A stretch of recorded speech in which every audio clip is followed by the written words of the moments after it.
warahmatullahi wabarakatuh. Yang terhormat Bapak Kepala Sekolah SMP Negeri 2 Bulakaba, Bapak Edi Wuryanto MPD. Yang terhormat, yang kami hormati Bapak Ibu peserta desiminasi. Yang saya hormati Bapak Wakil Kepala Sekolah, Bapak Badrudin SPDI. Puji syukur kepada Allah Subhanahu wa Ta'ala yang telah melimpahkan rahmat serta hidayahnya kepada kita semua, sehingga kita bisa berkumpul dalam acara desiminasi on the job training, berbagi praktek baik implementasi 7 jurus BK hebat dalam rangka pengembangan kompetensi guru BK untuk fasilitator daerah Provinsi Jawa Tengah gelombang 1 yang dilaksanakan pada hari Kamis tanggal 16 Oktober tahun 2025 dengan pemateri calon fasilitator daerah Ibu Tri Laila Purnamasari SPD Konseling. Puji syukur kepada Allah Subhanahu wa Ta'ala sehingga kita bisa berkumpul dalam acara hari ini. Salawat serta salam tak lupa kita panjatkan kehadirat Nabi Allah Muhammad SAW. Semoga kita semua mendapatkan syafaatnya nanti di yaumil akhir. Amin ya rabbal alamin. Pada hari ini kita bisa berkumpul untuk menyaksikan desiminasi yang akan disampaikan oleh Bu Triala. Sebelum itu kami bacakan susunan acaranya. Yang pertama adalah pembukaan, yang kedua penyampaian sambutan, yang ketiga penyampaian desiminasi, yang selanjutnya adalah penutup. Untuk mengawali acara pada siang hari ini, marilah kita buka dengan pembacaan basmalah. Bismillahirrahmanirrahim. Selanjutnya acara yang kedua adalah sambutan. Sambutan yang pertama oleh Bapak Kepala Sekolah SMP Negeri 2 Bulakaba yang kali ini diwakili oleh Bapak Wakil, Bapak Badrudin SPDI. Waktu dan tempat disilakan. Assalamualaikum warahmatullahi wabarakatuh. Bismillahirrahmanirrahim. Innal hamda nahmaduhu wa nasta'inuhu wa nastaghfiruh. Asyhadu an la ilaha illallah wa asyhadu anna Muhammadan abduhu wa rasuluh. A'udzu billahi minasyaitonir rajim. Bismillahirrahmanirrahim. Yarfa'illahu alladhina amanu minkum walladhina utul ilma darajat. Al-ayat. Yang kami hormati Bapak Kepala Sekolah Bapak Edi Wuryanto MPD, yang kami hormati Bapak Ibu Guru, wabil khusus kepada Ibu Tri Laila Purnamasari SPD Eskon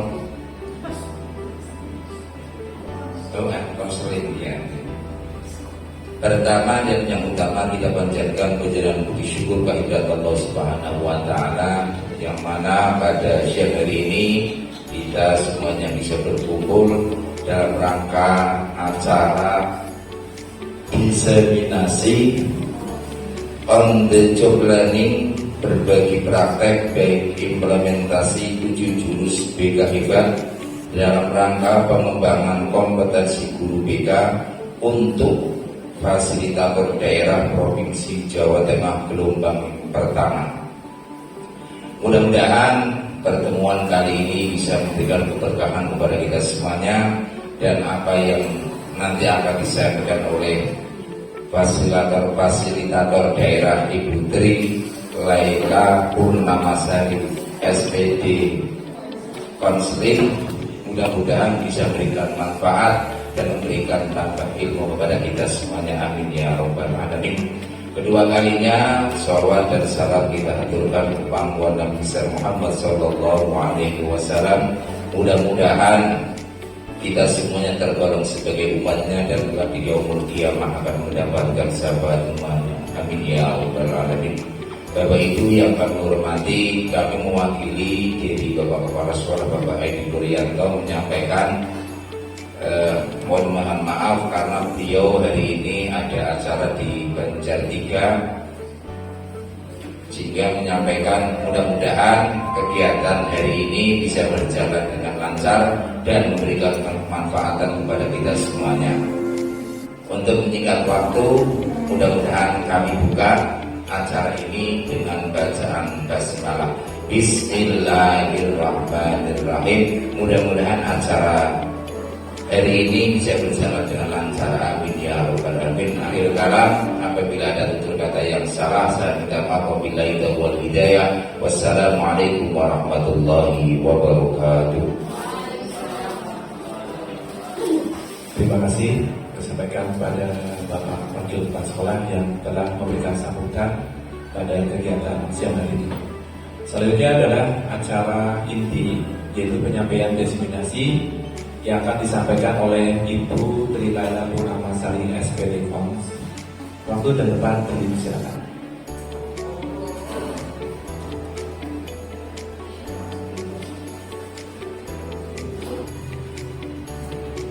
Kondisi Bapak.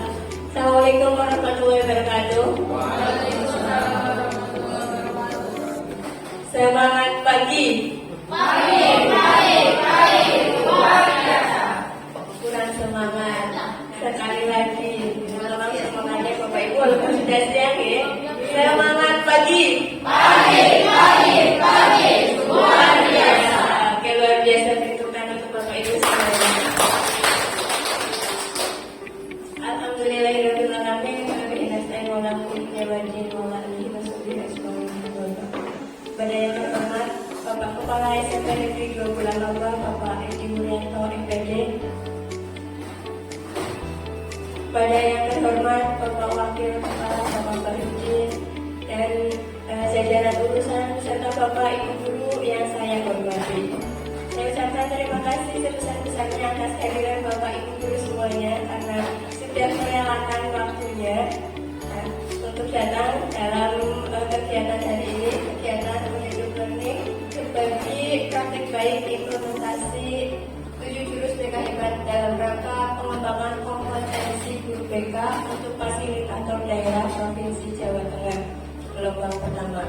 Materi ini saya dapatkan saat pelatihan di Solo kemarin beberapa minggu kemarin inilah yang saya dapatkan. Jadi materi 7 jurus BK hebat yang nantinya bisa Bapak Ibu implementasikan di dalam kelas Bapak Ibu masing-masing.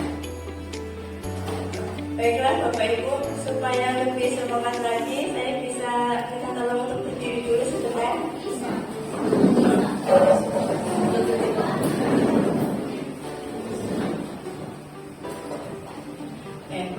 Saat saya bilang 1, Bapak Ibu tepuk tangan sebanyak 5 kali dengan tempo seperti ini. 1. Oke. Kalau saya bilang 2, tepuk tangan sebanyak 4 kali dan menepuk pundak teman di sebelah kanan Bapak Ibu dan berkata, hey, hey ya. Tepuk tangan 4 kali. Hey, itu. Ya, 1, 2, 3, 4, ya. Satu kali aja Ibu. Terus saat saya bilang 3, Bapak Ibu bisa tepuk tangan sebanyak 4 kali dan bilang, oi, ke teman sebelah kirinya. Jadi kalau oi itu sebelah kanan, ya, kalau 2 itu oi sebelah kanan, kalau 3 itu oi sebelah kiri. Oke, konsentrasi. 1, 2.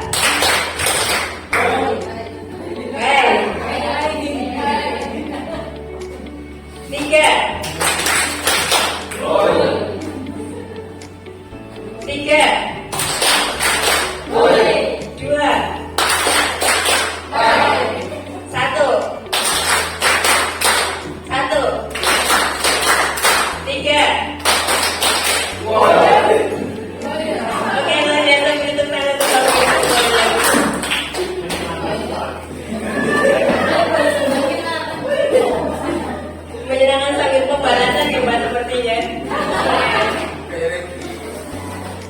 Untuk materi pertama kita, izinkan saya materi berbagai praktik baik terlebih dahulu. Bapak Ibu mohon maaf sekali berdirinya saya di sini bukan karena saya ingin menggurui Bapak Ibu, tapi karena saya hanya ingin berbagi praktik baik dengan Bapak Ibu. Karena secara pengalaman, secara ilmu saya jelas tidak ada apa-apanya dibanding Bapak Ibu semuanya.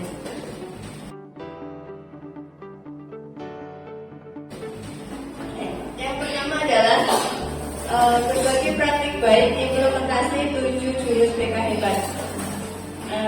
Pada 2 minggu pertama saya melakukan praktik baik pada siswa-siswi kita terutama kelas 9. Untuk minggu pertama saya melaksanakan praktik baik jurus 1 yaitu kenali potensi.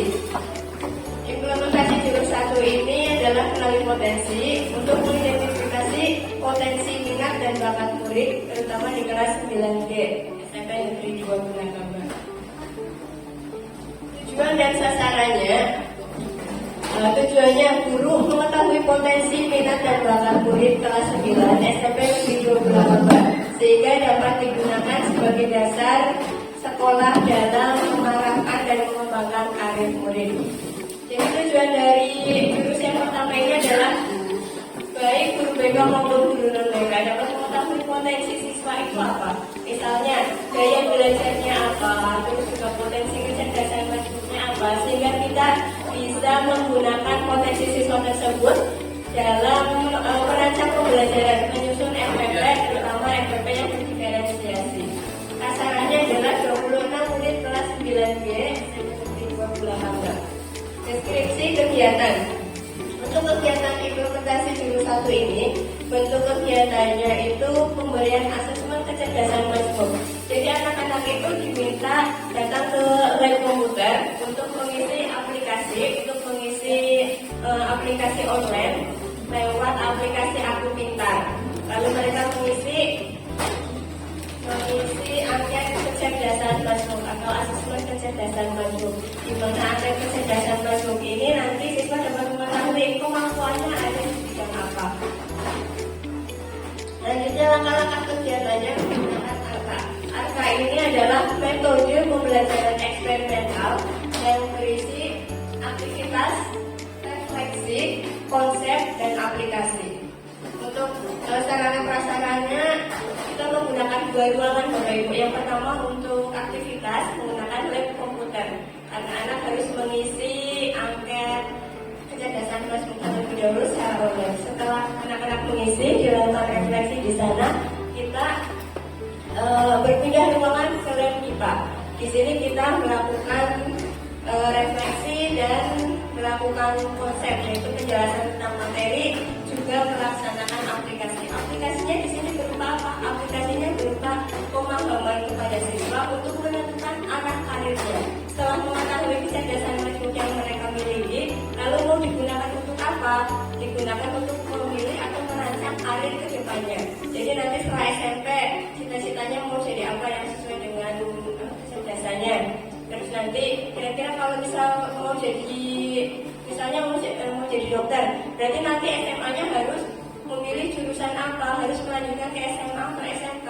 Siswa sudah bisa merancang masa depan karirnya sesuai dengan kecerdasan majmuk yang mereka miliki. Lalu untuk pelaksanaan kegiatan implementasi ini dilaksanakan di ruang multimedia, di ruang komputer. Untuk pelaksanaan tes kecerdasan majmuk dan di lab IPA untuk kegiatan konseptualnya. Kegiatan ini dilaksanakan pada hari Rabu 25 September 2025. Jadi pas pelaksanaan ASTF. Alasan pemilihan jurus 1 kenali potensi itu karena banyak murid di SMP Negeri 2 Bulakamba yang membutuhkan pemahaman akan potensi yang dimilikinya. Untuk apa? Untuk menentukan arah karir ke depannya, sehingga pengenalan kecerdasan majmuk melalui website Aku Pintar akan membantu siswa memahami kekuatan pribadinya, memahami dirinya, memahami kekuatan yang dimilikinya ada di mana, kecerdasannya ada di mana. Jadi untuk hasil yang didapatkan dari praktik bayi kemarin adalah murid menyadari bahwa setiap individu memiliki keunikan dan potensi yang berbeda-beda. kita tidak bisa menyamakan satu dengan yang lain. Ada anak yang memiliki kemampuan di bidang kinestetik, dia suka bergerak. Anak ini biasanya ciri-cirinya kalau di kelas tidak bisa diam, dan selalu bergerak kemana-mana.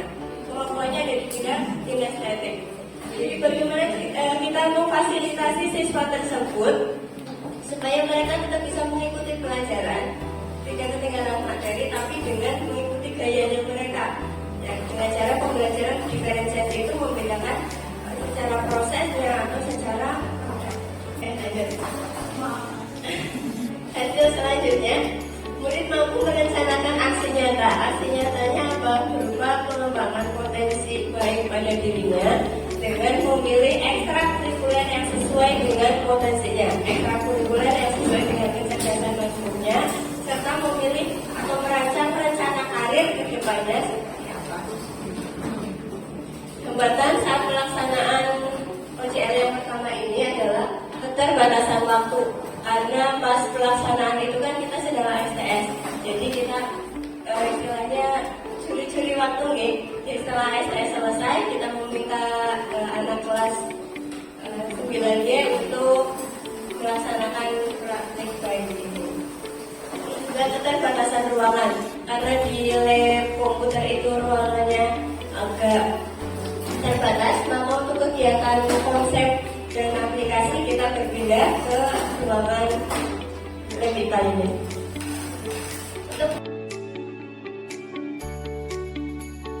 Untuk praktik baik yang kedua, saya melakukan jurus ketiga, yaitu jurus tumbukan resiliensi. Implementasi jurus 2 tumbukan resiliensi ini membentuk grow mindset murid kelas 9S. Nah, kali ini untuk jurus keduanya, saya meminta atau sasaran saya adalah kelas 9S SMP Negeri 2 Jakarta. Tujuan dan sasaran. Tujuannya, guru mampu membantu murid kelas 9F siswa SMP Negeri 28 dalam membantu grow mindset yang menumbuhkan resiliensi sehingga mereka berkembang optimal baik pada aspek pribadi, sosial, akademik maupun karir. Untuk menumbuhkan pemikiran yang bertumbuh. Ya, jadi mereka berusaha untuk bangkit dari kegagalan, kembali lagi menerima kenyataan dan bangkit lebih kuat lagi setelah mengalami kegagalan atau suatu masalah. Sasarannya tadi 34 menit ke kelas 9M. Kegiatan implementasi jurus 3 ini, langkah-langkahnya tetap menggunakan metode konseptual ARKA, yaitu aktivitas, refleksi, konsep, dan aplikasi. Langkah-langkah yang pertama untuk aktivitas, kemarin saya menggunakan aktivitas membuat menara dari kartu kuno. Jadi siswa dibagi ke dalam beberapa kelompok, mereka diminta untuk membuat menara. Setelah menara jadi, nanti dari kelompok lain mencoba untuk menjatuhkan menara tersebut dengan cara mereka masing-masing. Selanjutnya adalah refleksi. Setelah membangun menara dan tadi menaranya sudah digoyahkan, diuji oleh teman yang lain, mereka diminta untuk merefleksikan perasaannya bagaimana setelah membangun menara tersebut. Apakah merasa menyerah, gagal, atau mereka setelah gagal mau bangkit lagi mencoba membuat lagi. Terus konsep dalam hal ini adalah konsep materi tentang tumbuhan resiliensi dengan cara mereka diminta untuk membuat, diminta untuk mulai menumbuhkan pemikiran growth mindset. Jadi meninggalkan pemikiran fixed mindset. Pemikiran fixed mindset itu adalah pemikiran yang tetap, jadi cenderung menyerah, tidak mau berubah. Sedangkan growth mindset adalah pemikiran yang bertumbuh, membangkitkan mereka untuk bisa berpikir secara growth mindset. Dan untuk aplikasinya, siswa diminta untuk membuat kalimat growth mindset. Sarana prasarana seperti ruangan yang kita gunakan adalah MIPA. Juga tadi ada kartu uno, terus ada LKPD juga, dan lain-lain. Video, terus juga lain-lain. Untuk tahapan kegiatannya tadi menggunakan angka aktivitas, refleksi, konsep, dan aplikasi. Pelaksanaan kegiatan ini dilakukan di Reviva SMP Negeri 12 Kabak pada hari Jumat 3 Oktober 2025. Sasarannya adalah kelas 9F. Alasan pemilihan jurus 3 ini karena jurus tumbuhan resiliensi dipilih karena kemampuan untuk bangkit dari kegagalan, menghadapi tantangan dan tetap semangat dalam situasi sulit merupakan keterampilan hidup yang sangat penting di era sekarang, di era yang penuh perubahan dan ketidakpastian. Banyak sekali Bapak Ibu berita yang ada di sosial media ya, anak-anak itu cenderung menyerah dengan hidupnya, memilih untuk mengakhiri hidupnya hanya karena hal-hal yang menurut kita sepele. HP-nya diambil, disita Bapak Ibu guru. Ada yang memutuskan untuk bunuh diri, ada yang diputus pacarnya dan akhirnya bunuh diri. Kita mencoba untuk menumbuhkan resiliensi, menumbuhkan daya juang ketangguhan serta didik anak-anak supaya mereka tidak mudah menyerah dalam hidupnya dan bangkit menjadi lebih kuat lagi apabila menghadapi suatu kegagalan. Resiliensi tidak hanya membantu individu tetap tangguh secara mental dan emosional, tapi juga mendorong terbentuknya sikap pantang menyerah, adaptif, serta memiliki pemikiran positif dalam menghadapi tekanan dan kegagalan. Hasil yang dicapai, murid menyadari pentingnya menumbuhkan resiliensi. Serta murid mampu menerapkan pola pikir growth mindset dalam menghadapi segala situasi.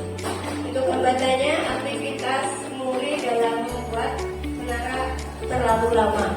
Karena anak terlalu asik membuat menara jatuh, mereka buat lagi. Akhirnya kita tidak bisa manage waktu dengan baik. Waktunya habis untuk pembuatan menara dari lagu tersebut. Oke.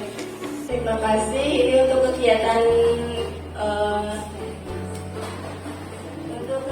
berbagi praktik baiknya. Setelah ini nanti kita mulai kegiatan diseminasinya. Masih ada kegiatan selanjutnya Bapak Ibu. Mohon maaf nanti apabila memakan banyak waktunya Bapak Ibu. Oke. Sebelum kita masuk pada diseminasi, diseminasi 7 jurus BK Hebat. Oke, sebelum kita masuk pada diseminasi 7 jurus BK Hebat, mohon Bapak Ibu guru untuk berdiri, kita nyanyi dan bergerak sebentar ya untuk mengikuti gerakan. Untuk mengikuti jingle ini, jingle 7 jurus BK Hebat.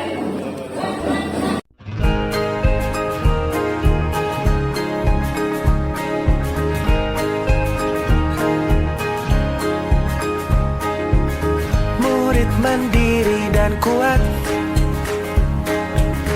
tumbuh di lingkungan sehat,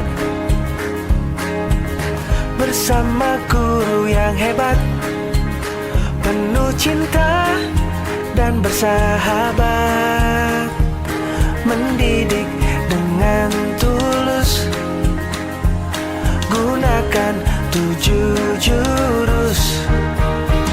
Kenali potensi, kelola emosi, tumbuhkan resiliensi, jaga konsistensi dan jalin koneksi, membangun kolaborasi dan menata situasi.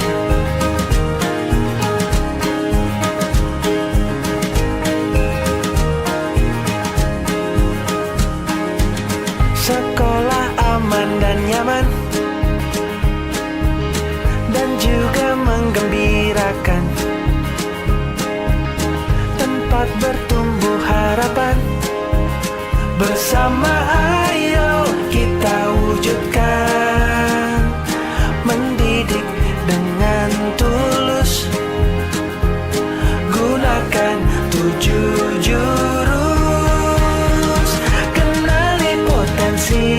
Kelola emosi, tumbuhkan resiliensi, jaga konsistensi dan jalin koneksi, membangun kolaborasi dan menata situasi. 7 jurus BK Hebat, bersama murid melangkah tepat. 7 jurus BK hebat, 7 jurus yang akan ku ingat. Dan berikutnya Bapak Ibu semuanya. Ya, terima kasih. Masih semangat Bapak Ibu? Tepuk satu. Ya, kalau saya bilang tepuk satu, Bapak Ibu bisa bilang yes. Tepuk sambil yes. Satu. Yes. Tepuk dua. Oke. Tepuk tiga. Semangat. Ya. Tepuk satu. Yes. Tepuk tiga. Tepuk dua. Oke. Kita lanjutkan Bapak Ibu.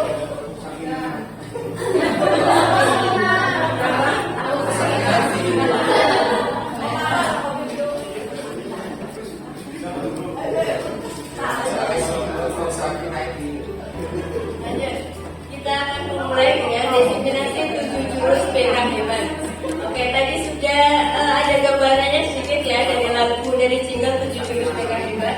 Itu ada 7 jurus. Kenapa disebut dengan jurus? Ya, karena jurus ini terinspirasi dari pencaksilat. Pencaksilat itu berarti mengutamakan kelembutan, tetap tegas, tapi juga ada keindahannya. Dari sanalah 7 jurus BK hebat ini tercipta atau terinspirasi. Nah, kemarin saat pelatihan di Solo Bapak Ibu, kita diibaratkan kami dan Bapak Ibu guru semuanya adalah pendekar, dan sekolah kita adalah sebuah padepokan. Ya, jadi kita adalah pendekar-pendekar yang ada di padepokan yang siap untuk mendidik murid-murid kita yang akan memberikan pelajaran, mendidik dan membimbing murid-murid kita semuanya agar tumbuh secara optimal, memiliki karakter dan juga kemandirian. Mengapa 7 jurus BK hebat? Tentu saja Bapak Ibu guru bertanya-tanya, apa hubungannya dengan kami yang guru mapel? Kenapa diimbaskan atau diimplementasikan kepada kami yang notabene itu adalah guru mapel, bukan guru BK? Karena apa Bapak Ibu? Kita melihat dari dasar hukumnya. Dasar hukum tentang Permendikbud nomor 11 tahun 2025 tentang pemenuhan beban kerja guru. Peraturan ini menegaskan bahwa semua guru wajib menjadi pembimbing yang selanjutnya disebut dengan guru wali. Bapak Ibu guru semuanya pasti menjadi guru wali,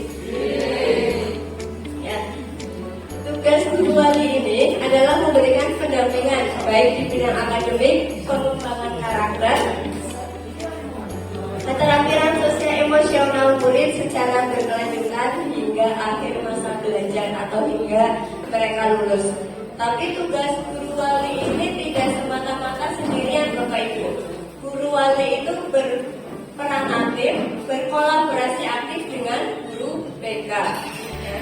Guru BK, guru wali dan wali kelas itu berkolaborasi aktif dalam memastikan kesejahteraan murid, termasuk dalam mencegah penanganan isu-isu perundungan dan kekerasan. Mengapa program ini menjadi program prioritas dari Kemdikbud?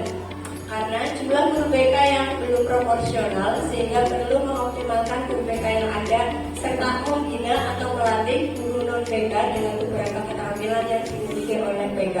Dengan demikian, semua guru dapat menjadi pembimbing dan pelayanan yang tepat untuk generasi yang hebat.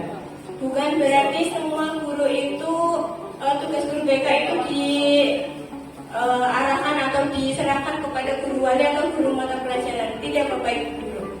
Nah, hanya saja dalam menjadi guru wali ada beberapa keterampilan yang perlu Bapak Ibu guru miliki, terutama yang ada pada 7 jurus BK hebat ini. Keterampilan dalam mendidik dan mengoptimalkan perkembangan peserta didik. Untuk apa? Untuk memberikan pelayanan yang tepat pada peserta didik sehingga menjadikan peserta didik itu adalah generasi yang hebat. Tetap saja tugasnya BK. Jadi nanti untuk permasalahan-permasalahan yang kategorinya masih sedikit ringan bisa diatasi oleh Bapak Ibu guru, baik guru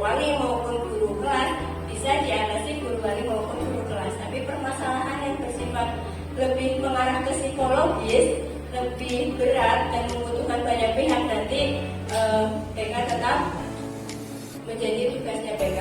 Termasuknya untuk konseling itu ranahnya PK. Jadi anak-anak yang mengalami permasalahan, baik permasalahan dalam bidang pribadi, sosial, belajar, karir, itu tetap nanti menjadi bimbingannya PK. Lalu apa hubungannya dengan pembelajaran mendalam? Pembelajaran mendalam, untuk pembelajaran mendalam ini membutuhkan kondisi peserta didik, kondisi murid yang siap dalam artian siap dalam psikologisnya, siap dalam kognitifnya, siap dalam sosio-emosionalnya. Maka untuk mempersiapkan murid dalam kondisi tersebut, 7 jurus PK hebat ini perlu diterapkan, perlu diimplementasikan pada peserta didik. 7 jurus PK ini bisa diterapkan oleh guru PK maupun guru non PK. Kemudian guru wali merupakan mitra terpenting dari guru PK dalam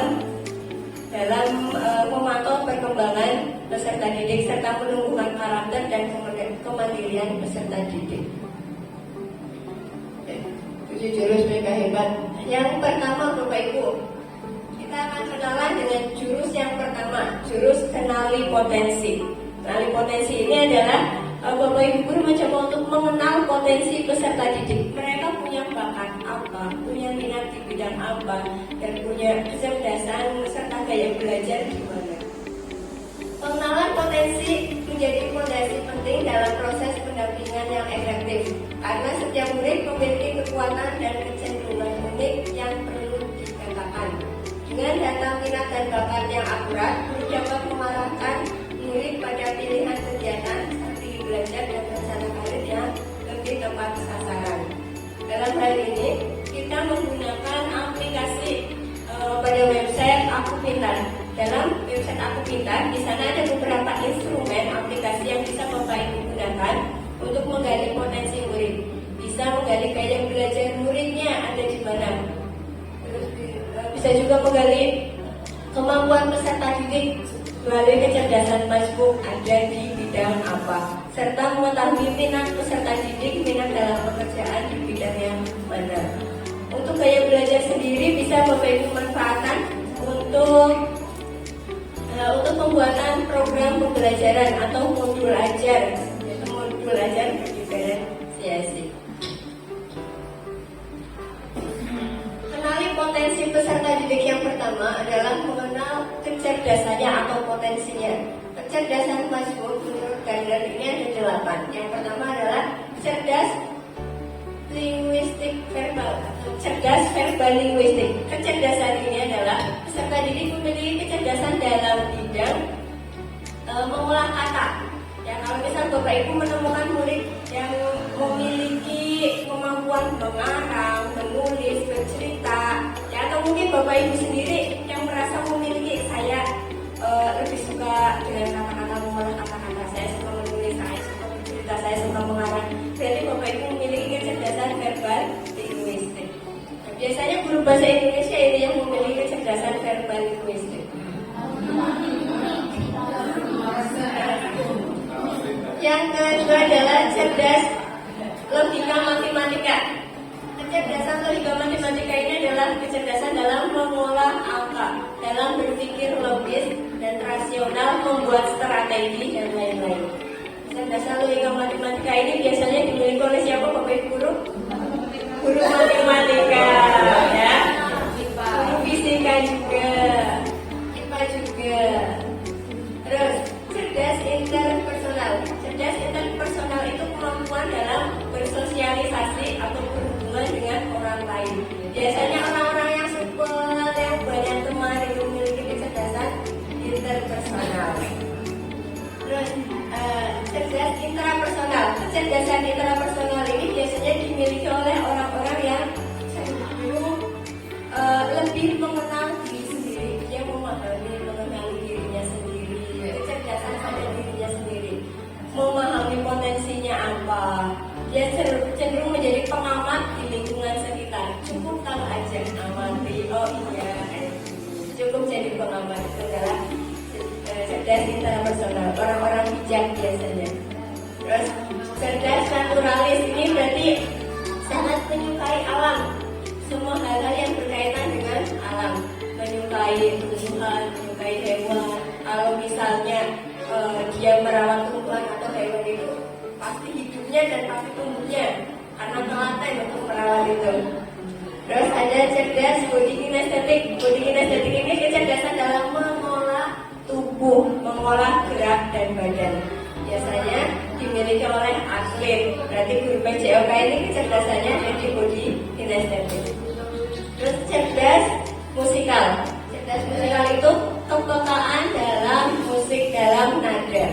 Yang terakhir adalah cerdas visual spasial. Cerdas dalam hal seni, dalam hal visual, penataan ruang, dalam hal keindahan. Itu adalah cerdas verbal spasial. Kira-kira kecerdasannya Bapak Ibu ada di mana?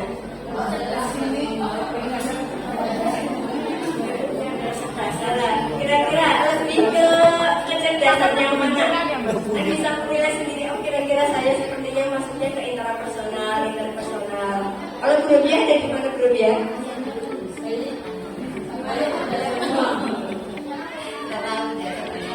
Saya tebak Brobia. Brobia itu kecerdasannya ada di bidang interpersonal dan verbal linguistik. Ya. Oke, lanjut.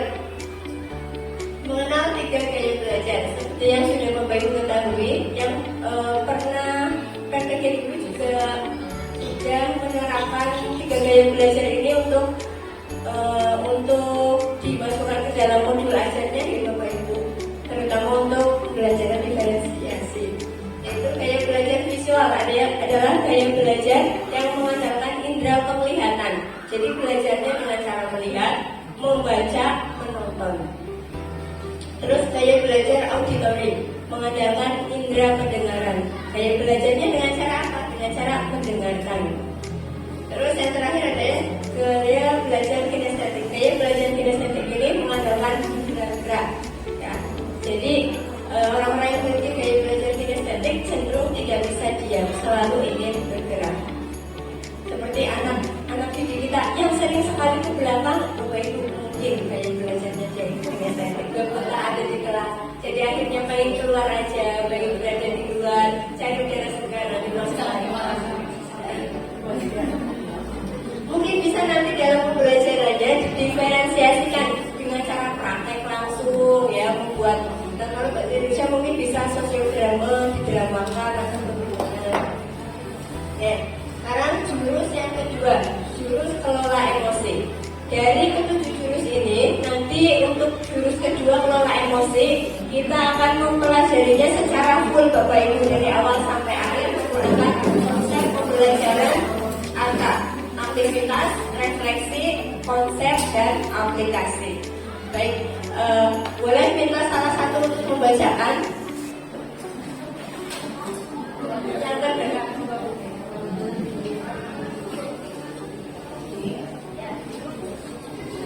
Selamat datang pendengar, selamat datang di Gunung Merapi. Di sini kita akan belajar mengenai jurus kedua, yaitu kelola emosi.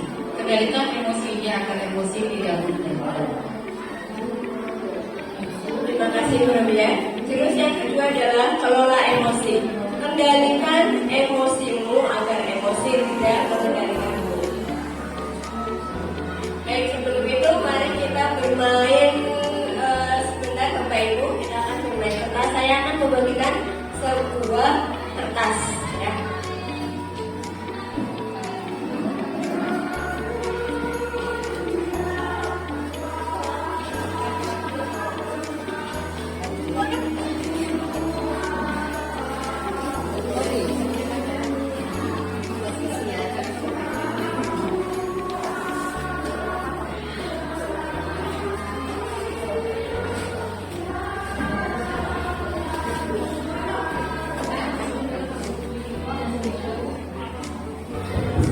Kertasnya tidak untuk menulis Bapak Ibu, tapi kertasnya kita akan gunakan untuk beraktivitas. Jadi setiap peserta menerima satu lembar kertas sebagai simbol emosi.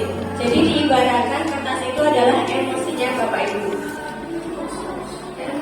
Lalu saya akan membacakan sebuah cerita. Ya, nanti kalau ceritanya menurut Bapak Ibu menguras emosinya Bapak Ibu, silakan nanti bisa kalau misalnya cerita tersebut Bapak Ibu merasa senang, dapat diusap napasnya. Kalau merasa marah, silakan diremas. Atau mungkin saat Bapak Ibu merasa demam banget, bisa disobek kertasnya. Dan proses ini akan dilanjutkan hingga cerita selesai. Oke.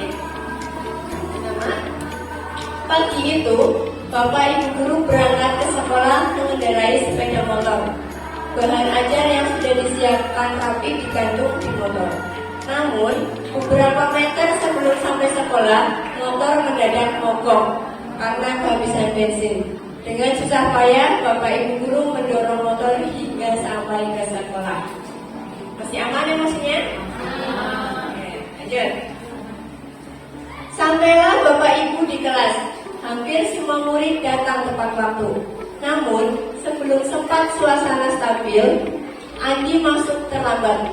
Dia hanya menunduk sambil berkata, "Maaf Bu, Pak, saya telat." Aman? Lanjut. Pelajaran pun dimulai. Namun, saat akan menggunakan bahan ajar yang telah disiapkan, Bapak Ibu guru tersadar bahwa bahan tersebut tidak ada.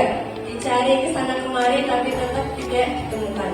Dengan terpaksa, Bapak Ibu guru melanjutkan mengajar seadanya. Bayangan aktivitas pengajaran yang seru ketika dia. Aman? Ya. Di tengah pelajaran, saat Bapak Ibu mengajar, Andi terlihat tidak memberikan perhatian. Dia menunduk di bangkunya saat didekati, ternyata Andi sedang terlelap tidur. Silakan diekspresikan lewat kertasnya Bapak Ibu.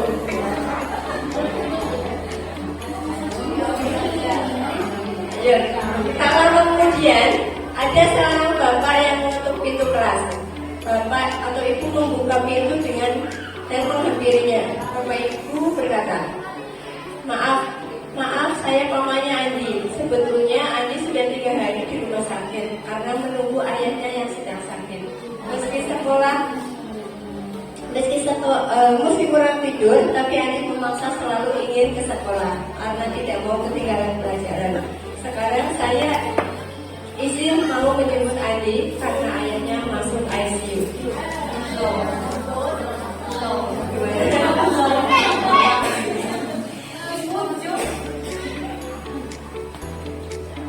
Paman Andi juga mengeluarkan sebuah bungkusan dari tasnya. "Oh ya Bu, Pak, tadi di jalan saya menemukan bungkusan ini. Saya tadi cek isinya buku dan ada nama sekolah ini. Jadi saya bawa, siapa tahu ibu guru bisa mengembalikan kepada pemiliknya." Guru melihatnya dan ternyata itu adalah bahan ajar yang tadi dicari-cari. Andi dan temannya pun berpamitan. Bapak Ibu kembali ke kelas dengan bahan ajar yang kembali di tangan. Bapak Ibu guru melanjutkan pelajaran dengan semangat menggunakan bahan yang telah disiapkan. Pelajaran pun berjalan dengan penuh kegembiraan. Bagaimana Bapak Ibu? Keadaan kertasnya masih aman. Oke, boleh bilang masih aman. Bapak Ibu kesabarannya luar biasa. Bagaimana Bruno? Sepertinya sudah makan ya.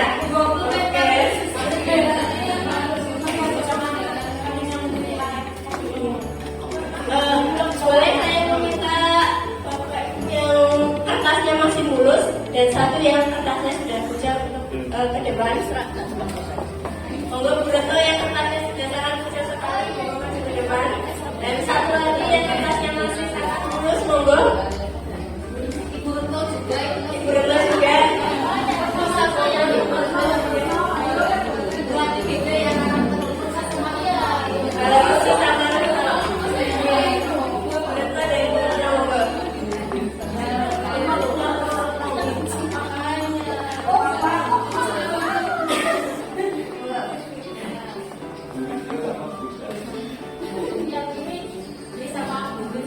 Apakah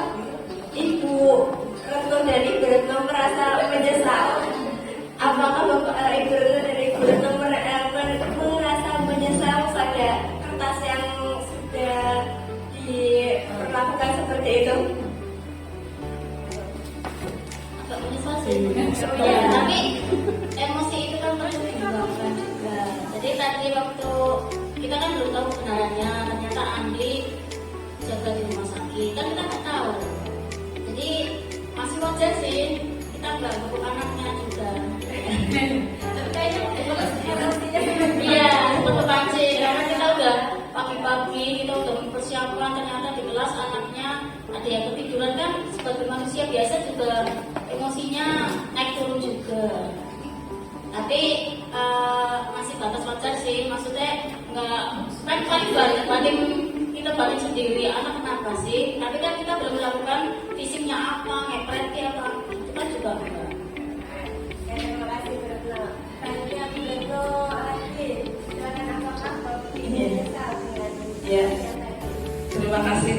Ternyata pengalaman itu jauh-jauh lebih baik.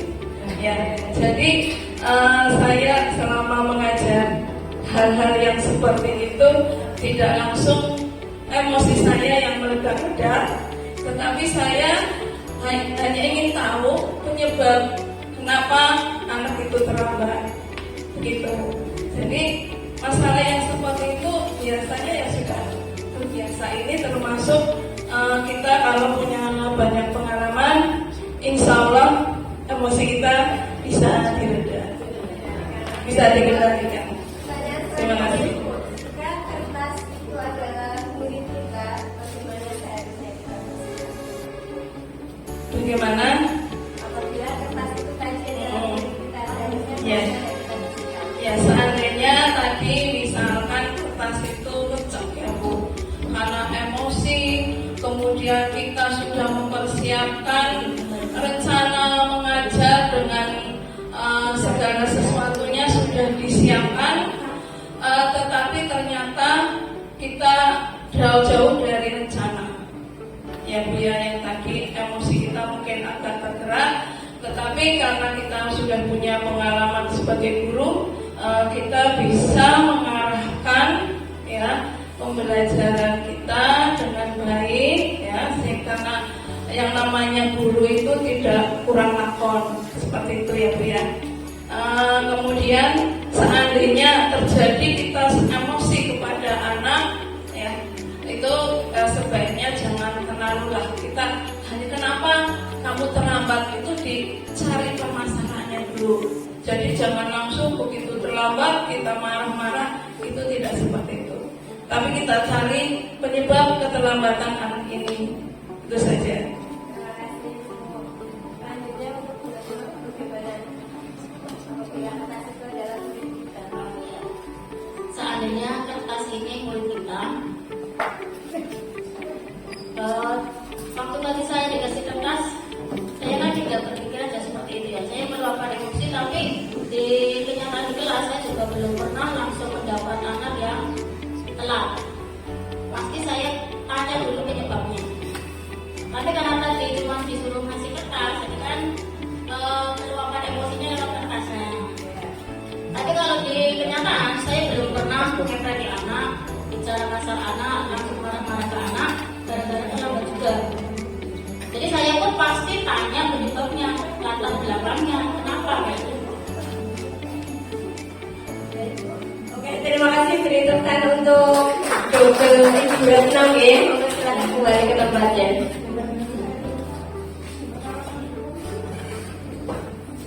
Oke, luar biasa Bapak Ibu. Jika diibaratkan bahwa murid ini kertas ini adalah murid kita, maka apabila kita sudah melukai mereka bagaimana Bapak Ibu kira-kira? Ya, minta maaf ya pada anak kita.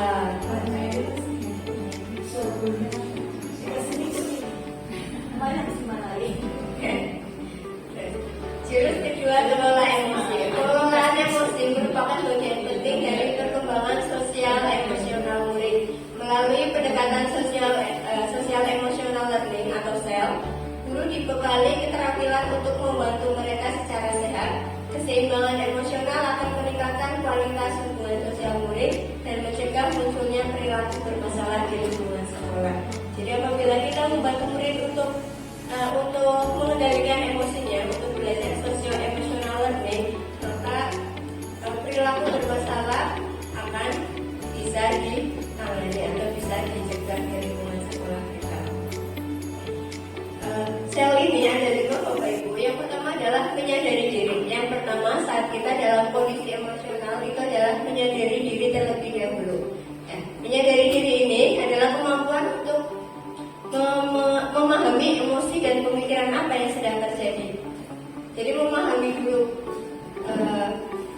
Seperti ibu, saya mengenali emosi saya seperti senang, sedih, itu adalah memahami diri, memahami nama dari emosi yang sedang kita alami. Lalu mengelola diri itu adalah kemampuan mengatur emosi, bahwa saya bisa mengendalikan emosi tersebut. Yang ketiga, mengambil keputusan yang bertanggung jawab. Setelah saya bisa mengendalikan emosi tersebut, apa yang harus saya lakukan supaya nantinya emosi tersebut tidak membuat masalah di kedepannya. Terus terampil dalam berelasi, yang terakhir adalah peduli sosial. Bapak Ibu, dalam pengelola emosi ini kita perlu mengenali kondisi otak kita. Saat kita bisa mengenali kondisi otak, maka kita bisa jadi pengendali otak kita supaya tidak sampai meluapkan emosi berlebihan atau tidak sampai lepas kendali. Jadi Bapak Ibu, kondisi atau otak kita itu terbagi dari 3 bagian. Yang pertama, bagian atas itu adalah neokortex atau pawangnya. Bagian tengah itu disebut dengan ungem atau limbik, dan bagian yang belakang yang bawah itu disebut dengan reptilian atau disebut juga dengan dinosaurus. Ibaratnya seperti ini Bapak Ibu. Ini adalah kondisi otak kita. Di dalam sini, di telapak tangan kita ini ada dinosaurus. Dinosaurus itu kondisi di mana kita tidak bisa mengendalikan emosi kita, atau kalau misal kita bisa menamakannya istilah zaman sekarang itu tantrum. Dan kita tidak bisa, sudah kehilangan kendali dari emosi kita. Ini adalah dinosaurus. Sedangkan jempolnya kita, ibu jari kita itu adalah reptilian, limbik atau bunglon. Bunglon ini adalah pengelola emosi, pengelola perasaan. Ya. Terus keempat jari ini adalah pengendali atau pawang. Pengendali atau pawang ini adalah pikiran logis, di mana kita bisa berpikir tenang, bisa memutuskan dan menyelesaikan masalah. Ini adalah pemikiran yang tenang dan logis. Apabila kondisi otak kita saat ini sedang dalam keadaan tenang, bisa berpikir sehat, bisa berpikir logis, itu seperti ini. Ya. Dan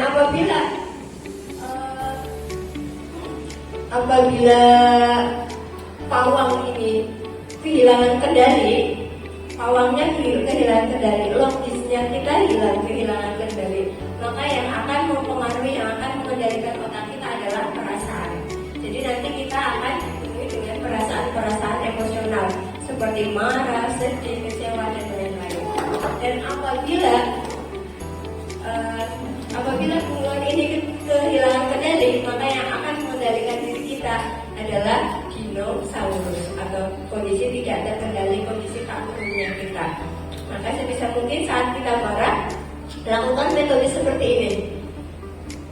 Lakukan metode bahwa kita harus menutup dinosaurus dengan perasaan kita, dengan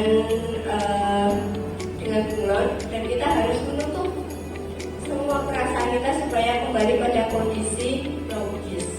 Nah, ini bisa Bapak Ibu lakukan sebagai penjeda saat sedang mengalami emosi.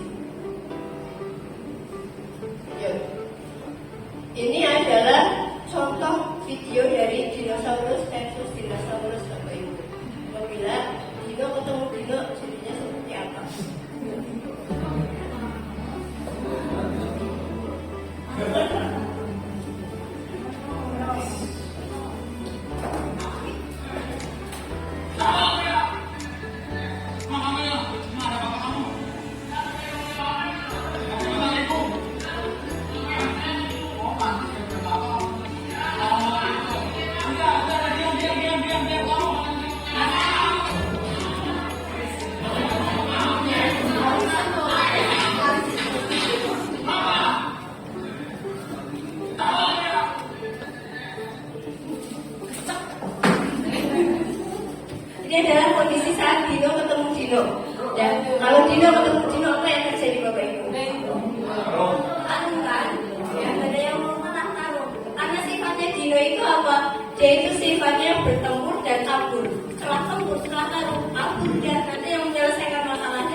menyelesaikan masalah dengan cara berpikir logis dan penyelesaian masalahnya.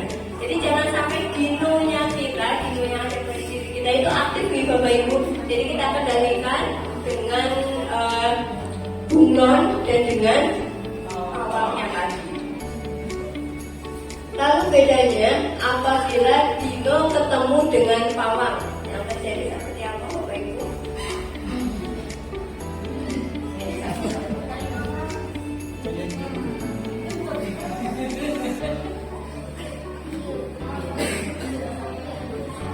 Si Ami.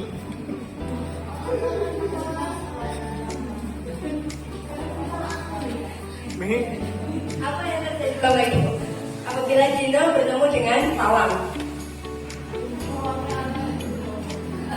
adem ya, terkendali dinonya bisa lebih dikendalikan. Dinonya itu bisa ikut adem, bisa tidur dinonya. Nah, untuk menjadi pawang ini susah atau mudah? Susah banget ya. Perlu banyak pengalaman dan latihan. Kebanyakan saat kita menghadapi dino, apa yang akan terjadi? Yang muncul dari diri kita, dino lagi, dino ketemu dino, jadi nggak selesai ya. Dalam mengelola emosi, pengendalian diri bisa dilakukan dengan rumus tanya. Rumus tanya ini yang pertama adalah menerima keadaan emosi kita seperti apa. Oke, kita sedang marah, diterima bahwa kita memang sedang marah, kita sedang sedih, diterima. Perasaan ini namanya perasaan sedih dan diterima seperti itu. Terus amati lagi. Nah, bagaimana reaksi?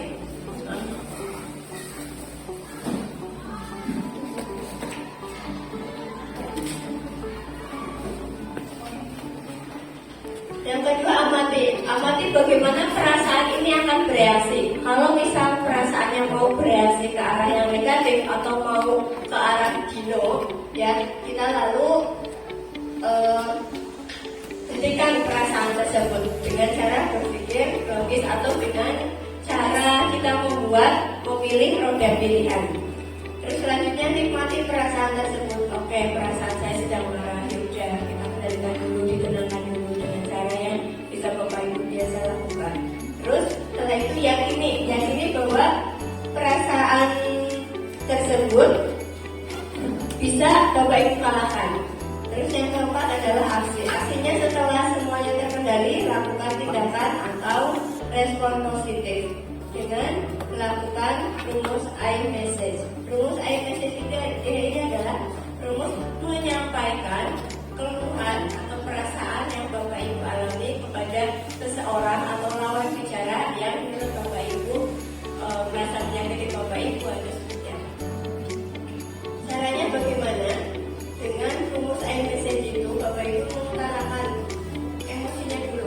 Saya merasa, misalnya Bapak Ibu kecewa dengan seseorang, bilang kepada orang tersebut, saya merasa kecewa, saya merasa kesal saat kamu menyerobot mainan saya. Itu perilaku yang tidak disukainya.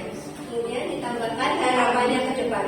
Saya berharap kamu bisa antri dengan tertib sesuai dengan urutan giliran. Ini adalah rumus I-message. Dan selanjutnya kita akan praktik, Bapak Ibu praktik membuat roda emosi. Saya akan membagikan lembar roda emosi. Nanti Bapak Ibu silakan membuat roda emosi dengan sekreatif-kreatifnya yang bisa Bapak Ibu lakukan.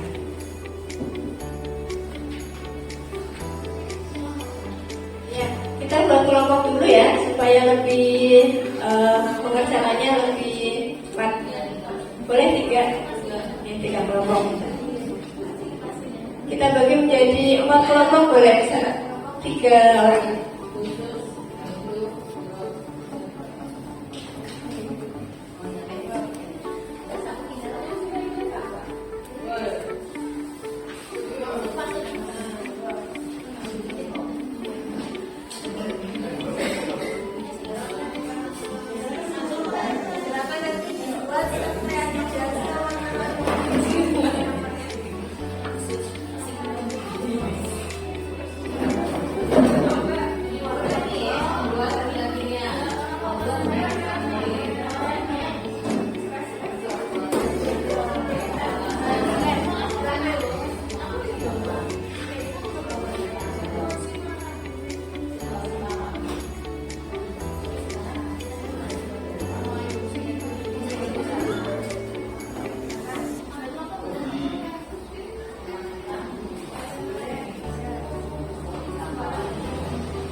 Bapak Ibu, nanti Bapak Ibu membuat roda pilihan. Roda pilihan ini nantinya akan digunakan peserta didik siswa ketika mereka sedang mengalami emosi marah atau sedih. Jadi saat mereka sedang merasakan emosi marah atau sedih, mereka bisa memilih hal apa yang bisa mereka lakukan.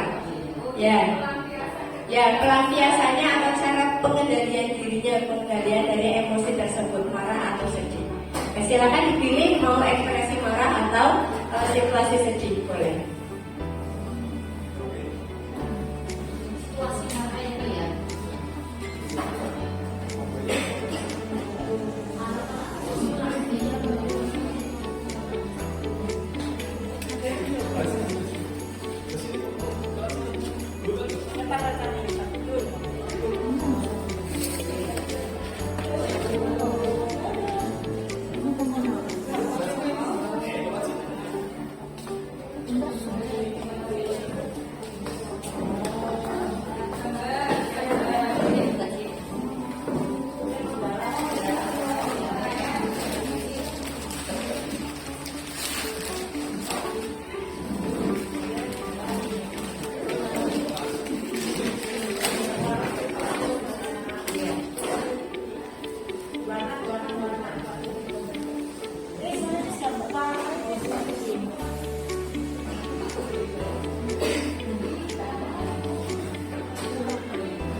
Sudah selesai Bapak Ibu? Hampir. Oke.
Sudah selesai Bapak Ibu? Ya, silakan yang sudah boleh perwakilan untuk maju ke depan. Oke, silakan Bu Abi dari situasi marah atau sedih? Situasi sedih. Oke, silakan.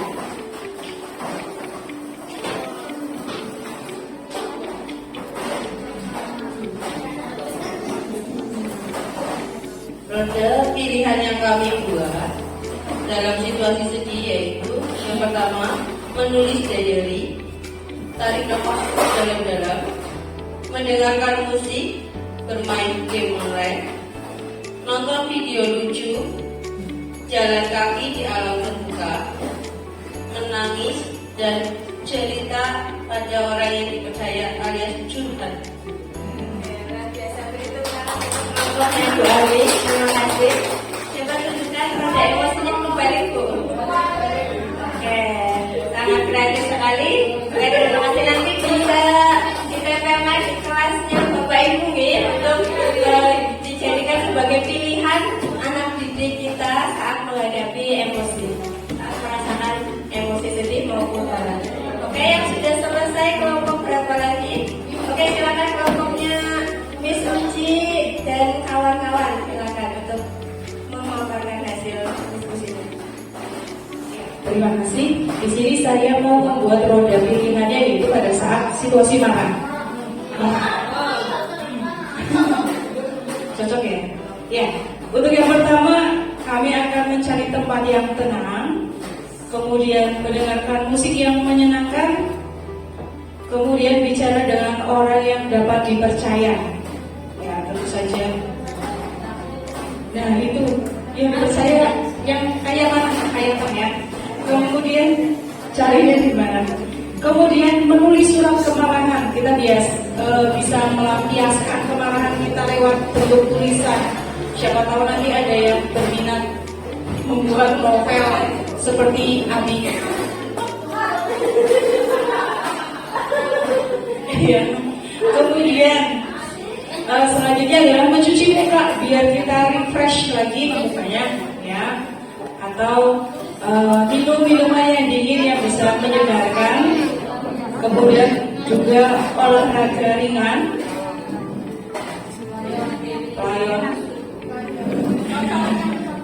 Kemudian kita ambil jeda menghitung 1 sampai 10.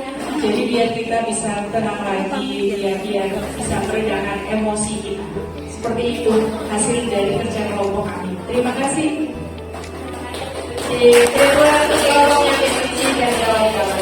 Kalau boleh tanya ke Bu Leli, Bu Leli, kalau disuruh pilih saat Bu Leli sedang dalam kondisi situasi marah, mau memilih roda emosi yang mana? Saya akan memilih untuk mengambil jeda sejenak buat menenangkan pikiran. Terima kasih. Biasa. Itu kami sudah. Barangkali Bapak Ibu bisa menuliskan tadi surat kemarahan Bu. Nanti dijadikan kompilasi ya, kompilasi surat kemarahan bisa dijadikan novel juga. Oke. Selanjutnya untuk kelompok yang lain, silakan kelompoknya Bu Anis. Monggo Bu Anis, silakan dibacakan hasil diskusinya.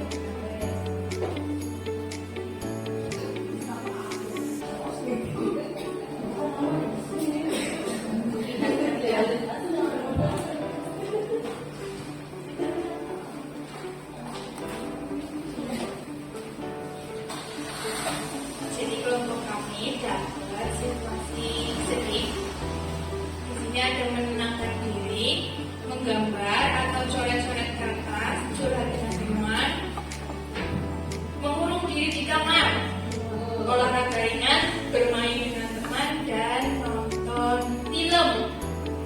Kalau boleh memilih, boleh memilih yang mana saat situasi? Nonton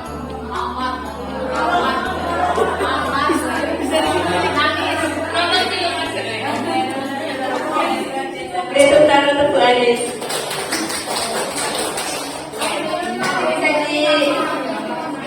Oke, selanjutnya kelompok terakhir dari kelompok ini kelompok RG apa ya? Silakan.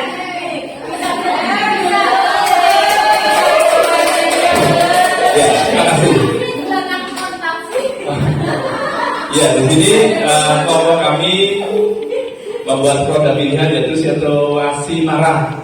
Ya, untuk situasi marah yang saya pilih yang pertama adalah kita Islami ya, berwudu. Masya Allah, abdi sekali ya. Yang kedua, menulis jurnal. Ya, barangkali banyak pikiran ya, jadi dituangkan ke dalam tulisan. Contohnya berarti dia menulis kayak puisi, menulis apa jurnal ini yang juga terlalu berat sekali ya. Terus yang selanjutnya adalah mengekspresikan melalui seni, ya bisa bernyanyi atau bersenandung sendiri ya. Terus selanjutnya adalah kalau lagi marah lari-lari kecil, syai, hingga syai. Terus selanjutnya melakukan peregangan. Kalau lagi marah berarti kan otak kita kan lagi kurangkan oksigen ya. Iya. Terus ya ditambah dengan tarik nafas yang dalam-dalam. Itu adalah ya supaya oksigen yang ada di kepala kita meningkat. Jadi pikiran kita bisa refresh lagi. Terus hindari objek yang penyebab marah. Itu. Terus itu ya. Udah gitu aja Bu yang roda ini. Salah satu bakal misalnya kepala gimana mau memilih roda yang Saya melakukan pegangan kali-kali ya. Terima kasih Bu.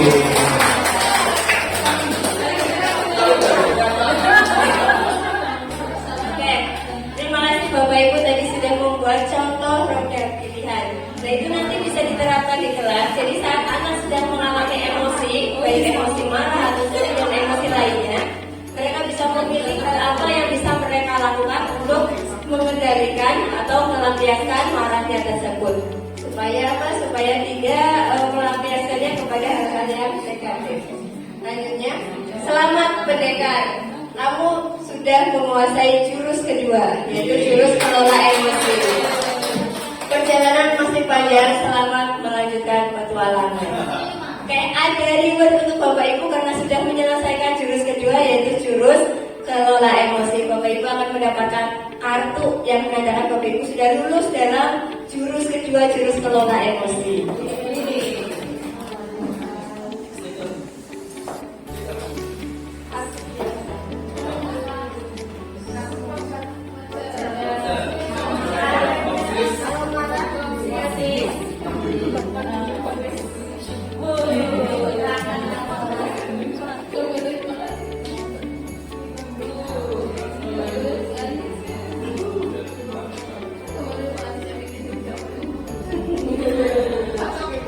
Jadi nanti saat Bapak Ibu dinosaurusnya mau keluar, ingat bahwa Bapak Ibu sudah lulus jurus kelola emosi. Ya, jadi nanti emosinya dinosaurusnya bisa dikurung kembali. Ya. Masih ada 5 jurus lagi, Bapak Ibu masih semangat? Tepuk semangat.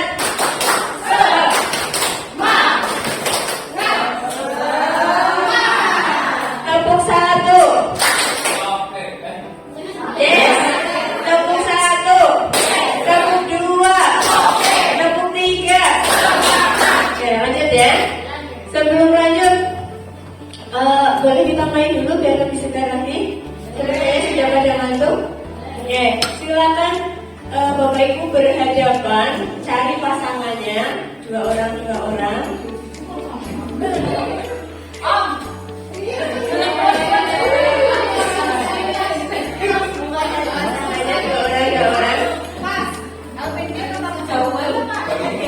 Oke, berhadapan-hadapan.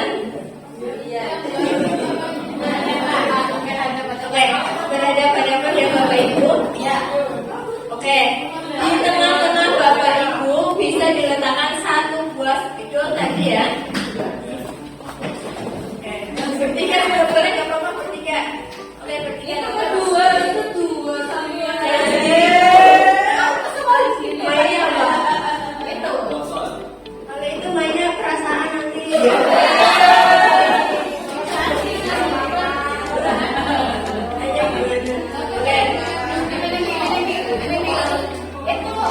Boleh bertiga, boleh berdua. Oke, di tengah Bapak Ibu disediakan 1 saja borbay, cukup 1 saja. Dan kita akan main sakit, sikut, sikat.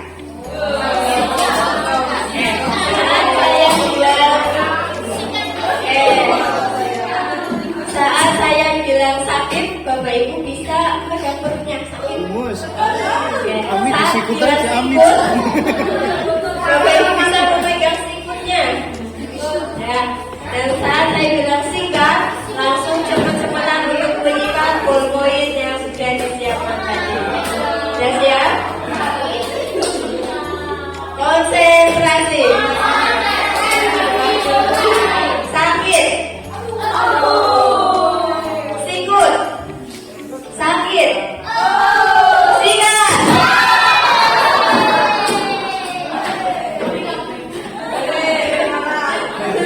Lanjut.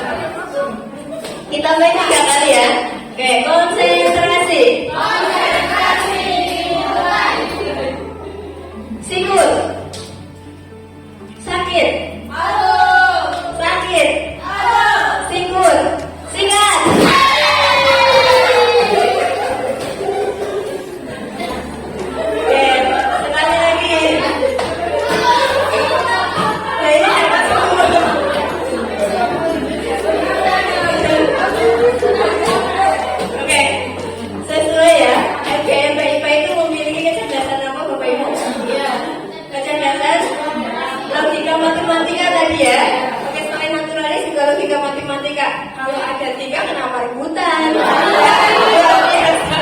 Ini bukan rebutan. Ada 2. Oke, kalau sesuai dengan instruksi bagus. Sekali lagi. Sikat.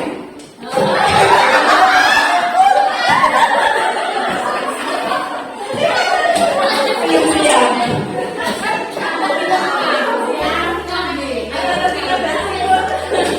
Oke, luar biasa, beri tepuk tangan untuk Bapak Ibu semuanya.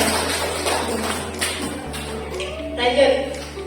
Jurus yang ketiga, tumbuhkan resiliensi. Untuk itu saya ingin menunjukkan sebuah video tentang apa itu resiliensi.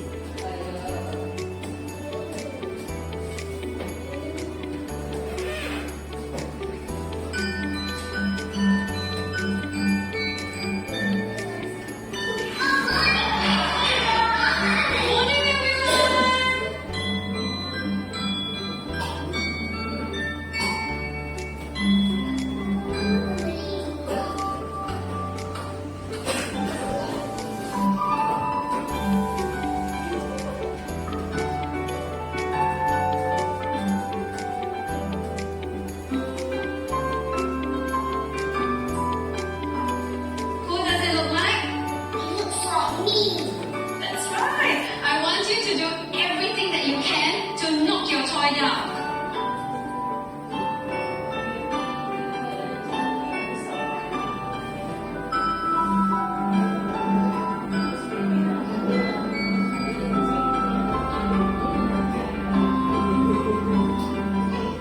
Who is the strongest in class? Jerron, come on up, please. I'm going to give Jerron a prop, and he's going to try to knock it off the table. Ready, Jerron?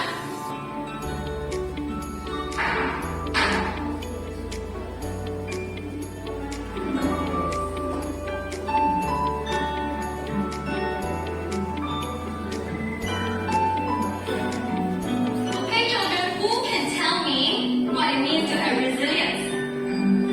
Yes, Paige. Resilience means if you make the toy fall down, you can get up very, very fast. Very nice.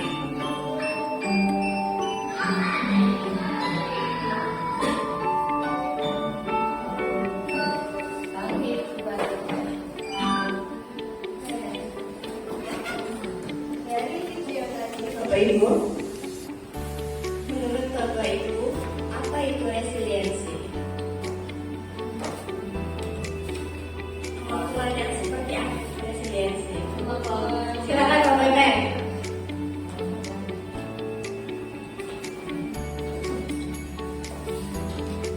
Ya, resiliensi itu adalah kemampuan untuk bertahan hidup. Seperti kita, kalau misalnya beban apapun itu mampu untuk bertahan dalam kondisi apapun. Bertahan. Ditepukkan untuk Bapak Ibu. Betul sekali bahwa resiliensi adalah kemampuan untuk bangkit lagi, untuk bertahan dalam menghadapi situasi apapun. Walaupun kita jatuh, gagal, tetap kita akan bertahan, bangkit lagi, dan bangkit menjadi lebih kuat lagi.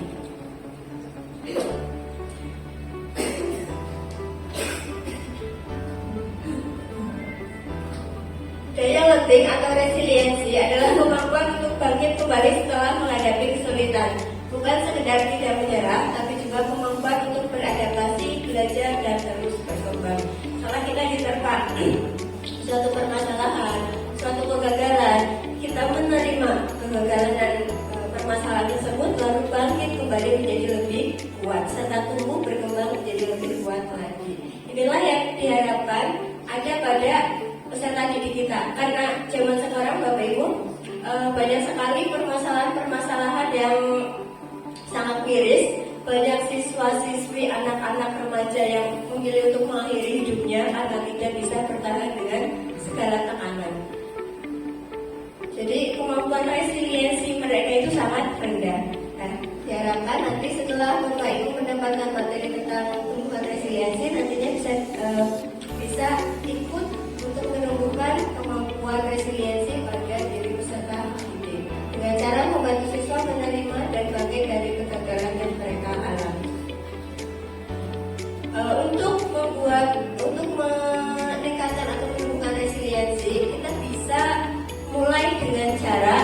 berpikir grow mindset. Pikiran kita itu terbagi menjadi dua, fixed mindset dan grow mindset. Fixed mindset itu adalah pikiran yang cenderung tidak berubah, merasa tetap, tidak mau berubah, tidak mau untuk maju. Sedangkan grow mindset adalah pemikiran yang bertumbuh, yang mau untuk berusaha. Ubah kata, ubah paradigma. Dengan berpikir secara grow mindset, maka alam bawah sadar kita juga ikut untuk tumbuh berkembang. Contohnya antara fixed mindset dan grow mindset. Seseorang yang memiliki fixed mindset dalam menghadapi kesuksesan, dia akan berkata, saya bisa sukses jika punya bakat. Sedangkan orang yang memiliki grow mindset, saya bisa sukses dengan berusaha. Terus untuk menghadapi kegagalan, fixed mindset akan berkata, saya menyerah. Sedangkan grow mindset, saya akan coba lagi. Ada usahanya untuk mencoba untuk berubah menjadi lebih baik lagi. Dalam menghadapi kesulitan, saya tidak bisa. Sedangkan grow mindset, saya belum bisa. Belum berarti nanti akan mencoba untuk menjadi bisa. Terus untuk masalah, dalam menghadapi masalah, orang yang memiliki fixed mindset cenderung menyalahkan keadaan dan dirinya sendiri. Misalnya, mengapa masalah ini terjadi pada saya? Sedangkan orang yang memiliki grow mindset itu lebih memikirkan pada solusinya, solusi atau upaya apa yang bisa saya lakukan untuk menyelesaikan masalah ini. Dan dalam menghadapi kritik, fixed mindset akan merasa sakit hati dan tidak terima, sedangkan grow mindset akan menerima kritikan tersebut dan untuk memperbaiki ke depannya. Itu bedanya fixed mindset dan grow mindset. Kita cepat saja ya Bapak Ibu supaya kami cepat selesainya juga. Jurus yang keempat, jaga konsistensi. Aspek ini menekankan pada pentingnya pembentukan kebiasaan positif secara berulang dan konsisten. Dengan pendekatan 7 kebiasaan hebat anak Indonesia, guru membantu murid membangun disiplin diri, tanggung jawab dan manajemen waktu yang baik. Konsistensi dalam perilaku dan sikap akan berdampak langsung pada prestasi akademik maupun pembentukan karakter murid secara menyeluruh. Untuk menjaga konsistensi ini, Bapak Ibu, perlu dilakukan dengan kebiasaan atau disiplin positif. Kebiasaan berbasis kesadaran, antara kesadaran plus paksaan. Bapak Ibu, dalam menasehati anak didik kita, saat kita memberikan nasihat kepada anak didik kita dengan cara paksaan, apa yang akan terjadi? Dia akan berubah hanya saat itu saja. Selanjutnya dia akan mengulangi lagi. Itu karena merasa dipaksa. Sedangkan untuk kesadaran, dia itu menyadari bahwa nasihat yang diberikan Bapak Ibu guru itu memang ada benarnya, memang benar untuk kehidupan dia baik sekarang maupun di masa depannya. Perbedaan antara disiplin biasa dan disiplin positif. Disiplin biasa itu terjadi karena faktor eksternal tadi, misalnya paksaan. Terus membentuk kepatuhan tapi dalam jangka pendek. Jadi hanya berubah saat ditegur toh. Setelah itu nanti dia akan berubah lagi seperti biasa. Sedangkan disiplin positif, kesadarannya itu karena internal, karena dia merasa memang itu yang terbaik buat dia dari dalam dirinya sendiri, dan menumbuhkan tanggung jawab serta berlaku jangka panjang. Bapak Ibu, zaman now jangan mimpi punya anak yang penurut. Kita justru akan frustasi. Mimpilah punya anak yang mandiri dan bisa kerja sama, itu menurut Kak Sento. Jadi kita sebaiknya tidak menuntut anak untuk menuruti apapun yang kita mau, tapi mengajak anak atau membentuk anak supaya bisa bekerja sama dengan kita.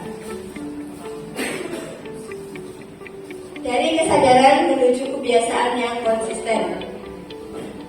Ini gambaran apabila Bapak Ibu melakukan suatu perubahan kebiasaan dengan cara frontal. Misalnya, saya mau lari sehari 10 kilo. Ini kan berarti kebiasaannya diubah secara frontal, ya, secara terlalu banyak perubahannya. Hari pertama masih semangat, masih oke. Hari kedua masih oke. Hari ketiga sudah mulai menurun motivasinya. Ya, hari keempat juga sudah mulai menurun motivasinya. Hari kelima dinosaurusnya mulai bangun. Karena apa? Kenyamanannya sudah terusik saya biasa tidur kok tiba-tiba disuruh lari 10 km. Ya, kenyamanan di otaknya Bapak Ibu dinosaurusnya itu yang sebenarnya yang biasa nyaman merasa terusik dengan kebiasaan yang mendadak seperti itu. Jadi dinosaurusnya bangun mau makan, motivasinya Bapak Ibu. Akhirnya hari selanjutnya apa yang terjadi? Mager dan tidak semangat, dan akhirnya berhenti melakukan kebiasaan baru tersebut. Nah, sedangkan apabila kita ubah pola kebiasaannya menjadi perubahannya itu sedikit demi sedikit, nggak langsung frontal. Misalnya, aku mau lari dari 1 kilo, masih aman, ya, karena perubahannya nggak terlalu frontal. Kita biasa lari sekitar sekitar setengah kilo ke 1 kilo kan nggak terlalu banyak. Terus hari kedua 1 kilo lagi masih aman, dinosaurusnya masih tidurnya. Hari ketiga masih aman ya.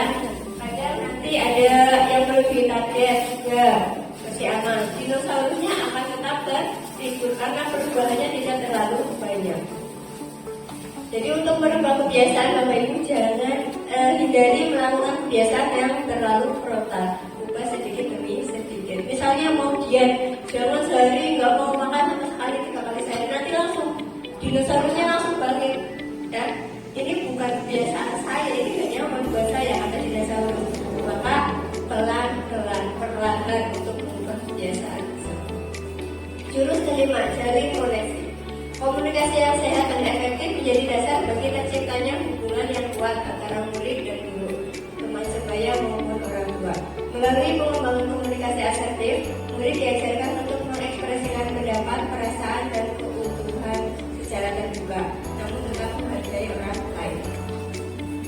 Dalam mendengarkan orang lain dalam jalin koneksi ini, ada rumus, yaitu dengar jam. Dengar jam itu apa saja? D-nya itu dengarkan, dedikasikan tubuh dan jiwa kita. Saat ada orang lain yang berbicara, kita coba untuk mendengarkan, mendedikasikan tubuhnya kita, jiwanya kita, dan raganya kita, dan menanggapi dengan serius. Terus E-nya ekspresi dipertahankan. Lakukan ekspresi dengan tersenyum atau mungkin sambil mengerutkan alis dan lain-lain. E-nya netralkan posisi. Terus D-nya gangguan dihilangkan, hanya amati pembicaraan. Isi pembicaraannya apa? Kita amati, kita tangkap, sehingga sehingga kita tahu maksud dari apa yang dibicarakan oleh lawan bicara kita. Terus respon. Jangan itu jangan dipotong. Lanjut, jalin koneksi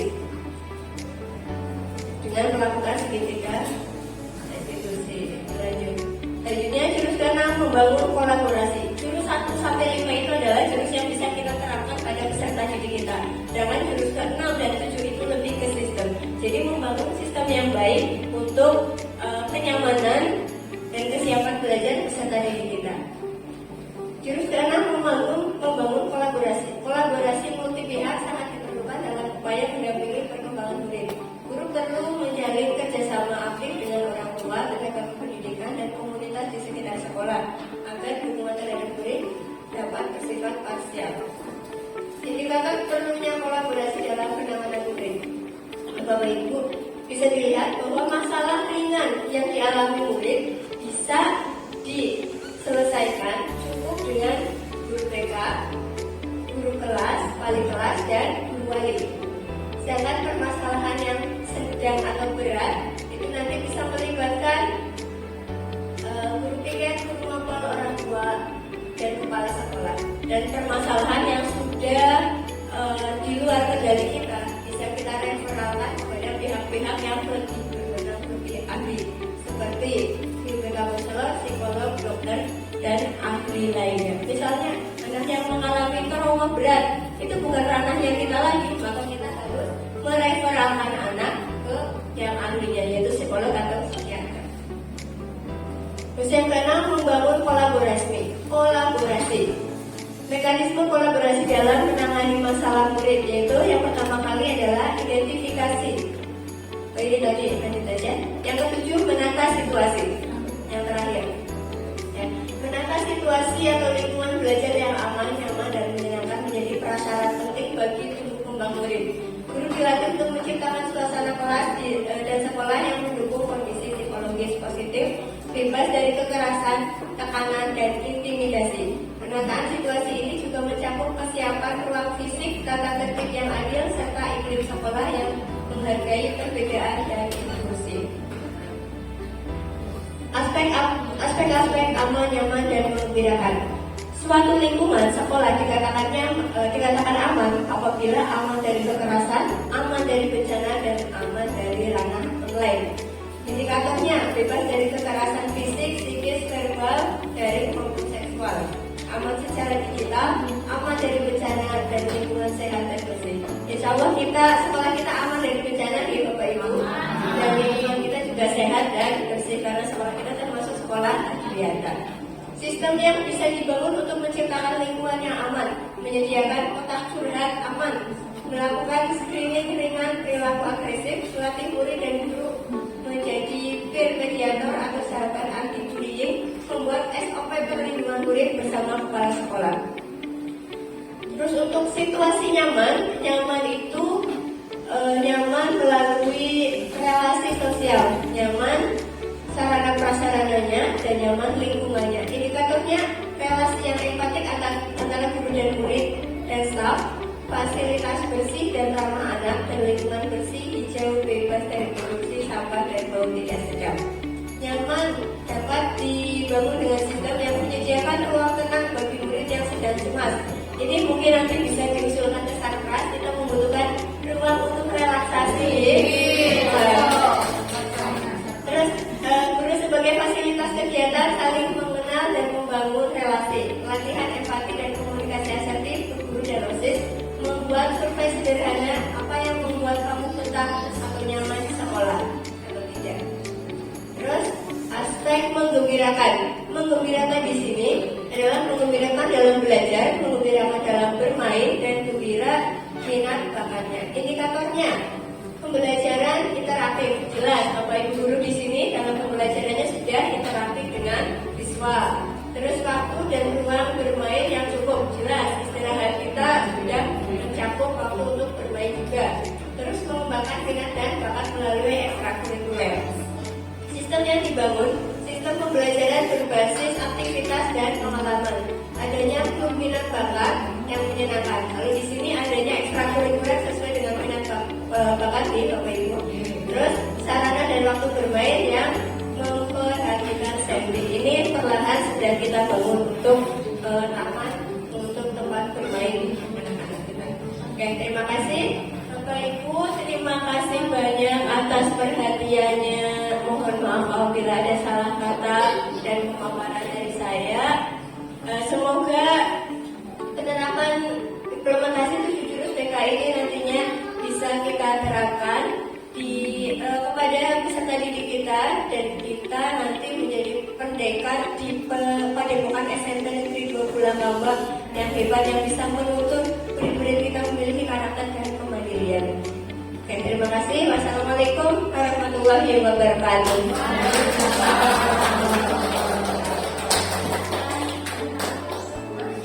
Alhamdulillah, demikianlah pemaparan praktek baik dan diseminasi oleh Ibu Trinitania Purnamasari SPD Kops. Semoga apa yang tadi dipaparkan oleh beliau kepada kita semua mendapatkan banyak ilmunya, semoga bisa ditularkan kepada anak didik kita. Demikianlah yang dapat saya sampaikan. Untuk acara hari ini kita tutup dengan bacaan hamdalah. Alhamdulillah. Terima kasih. Wassalamualaikum warahmatullahi wabarakatuh. 7 jurus yang akan ku ingat.